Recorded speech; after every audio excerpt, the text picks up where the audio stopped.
अस्सलाम वालेकुम मोहतरम नाजरीन। शुरू अल्लाह के नाम से जो निहायत मेहरबान और रहम करने वाला है। एक आदमी जिसका नाम रहीम था, जो बहुत नेक और शरीफ इंसान था, जिसने कभी अपनी ज़िंदगी में किसी गैर औरत को बुरी निगाह से नहीं देखा। उस आदमी के घर की हालत बहुत ख़राब हो गई थी। नौबत यहाँ तक पहुँच गई कि घर में फाके हो गए। उस आदमी की एक जवान बेटी थी। जब फाके हद से बढ़ गए तो वो लड़की अपने छोटे भाई बहन की हालत देखकर बहुत परेशान होने लगी। उसके दिमाग में तरह तरह के सवाल उठने लगे। उसने सोचा कि क्यों ना मैं घर से निकलकर किसी काम की तलाश करूं, जिससे मैं अपने घर वालों का पेट भर सकूं। उस लड़की ने ये सोचकर घर से बाहर अपने कदम निकाल लिए और काम की तलाश में बाजार में निकल पड़ी। कभी किसी के घर में काम मांगने गई तो कभी किसी की दुकान में, मगर किसी ने उसे काम नहीं दिया। वो थक हार कर अपने घर वापस लौट आई। कई दिन तक रोज वो ऐसे ही काम की तलाश में घर से बाहर जाती और शाम को थक हार कर घर से लौट आती।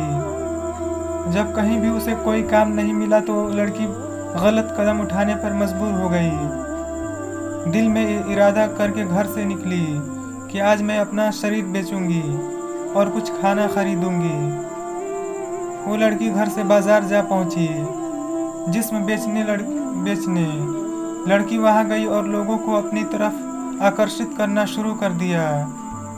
वो लोगों को अपनी तरफ आकर्षित करने की कोशिश करती रही, लेकिन किसी ने भी उस पर ध्यान नहीं दिया।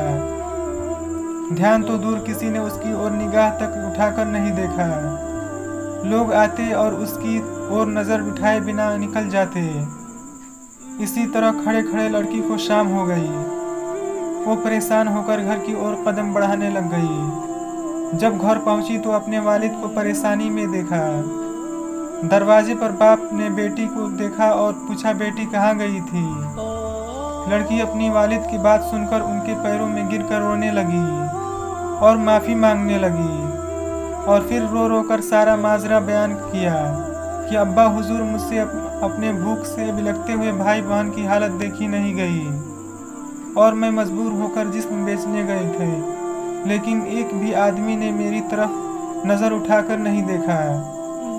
पूरी बात सुनने के बाद बाप ने अपनी बेटी से कहा कि बेटा, तुम्हारे बाप ने आज तक कभी किसी गैर औरत को आंख उठाकर नहीं देखा, तो यह कैसे हो सकता था कि कोई तुम्हें नज़र उठाकर देखता। सबक: इसलिए अपनी गंदी निगाह किसी औरत पर मत डालो, क्योंकि नज़र गर्म बीज की तरह होता है। जैसा बोओगे कल वैसा ही पाओगे। आज आप अपने को खबरदार करेंगे तो कल तुम्हारी औलाद भी महफूज रहेगी।